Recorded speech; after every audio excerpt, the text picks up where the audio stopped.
สำหรับไผที่ลืมรหัสผ่านธุรกรรมแล้วบ่สามารถถอนเงินได้เนาะลืมรหัสถอนเงินอยู่ในระบบของ X-Arcade แล้วบ่สามารถถอนเงินได้บ่ฮู้ว่าจะเฮ็ดแนวใดในคลิปนี้เราจะมาสอนปิดรหัสผ่านธุรกรรมแล้วเปิดเองเนาะโดยที่เฮาบ่ได้จำเป็นต้องแจ้งซัพพอร์ตเด้อเนาะเฮาบ่ได้จำเป็นต้องแจ้งซัพพอร์ตหรือว่าแจ้งอีหยังให้มันยุ่งยากขอเพียงแต่ว่าให้เฮาจื้อรหัสเข้าสู่ระบบจื้อ Gmail เข้าสู่ระบบแล้วก็มี Gmail เนาะมีรหัส 2FA ขอเพียงอย่างเดียวคือเฮาเข้าสู่ระบบของ X-Arcade ได้หลังจากนั้นเฮาก็ไปปิดโดยตัวเองแล้วก็เปิดโดยตัวเองแล้วก็สามารถถอนเงินได้เนาะขั้นตอนที่1ให้ทุกคนเข้าสู่ระบบของ X-Arcade แบบนี้เนาะเข้าสู่ระบบของ X-Arcade แล้วหลังจากนั้นมากดใส่รูปโปรไฟล์หรือว่ารูปคนอยู่ทางเทิงนี้เนาะกดเข้าไปได้เลยหลังจากนั้นเลื่อนขึ้นไปลุ่มสุดเนาะเลื่อนขึ้นไปลุ่มสุดแล้วมาหาคำว่ารหัสผ่านธุรกรรมตัวนี้เด้อเนาะเลื่อนมาหารหัสผ่านธุรกรรมหลังจากนั้นกดเปิดบอลสีเขียวๆบอลนี้เนาะกดเข้าไปบอลนี้แล้วจะเด้งมาหน้านี้เนาะมี3ช่องให้เฮากรอกข้อมูลช่องที่1ใส่รหัสเข้าสู่ระบบของ X-Arcade ช่องที่2ใส่รหัสยืนยันทาง Gmail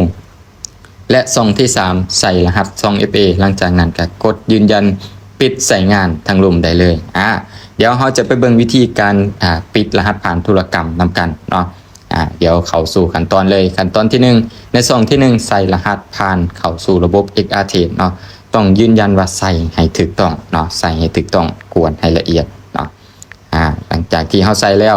มาในช่องที่2ใส่รหัสยืนยันทาง Gmail ให้เฮากดใส่ลูกศรบนนี้เด้อกดใส่ลูกศรบนนี้แล้วเนาะจะมีเวลา60วิเพิ่นจะส่งรหัสไปทาง Gmail เฮาออกไปที่แอป Gmail ของเฮาเนาะมาที่แอป Gmail แล้วมาหารหัสล่าสุดเนาะหรือว่าขอความล่าสุดที่เพิ่นส่งมากดเข้าไปแล้วมาคัดลอกเอารหัส6ตัวเนาะรหัส OTP 6ตัวตัวนี้เนาะคัดลอกแล้วหลังจากนั้นเฮาก็กดมาที่ระบบของ X-Arcade คือเก่าแล้วมาวางใส่ในช่องที่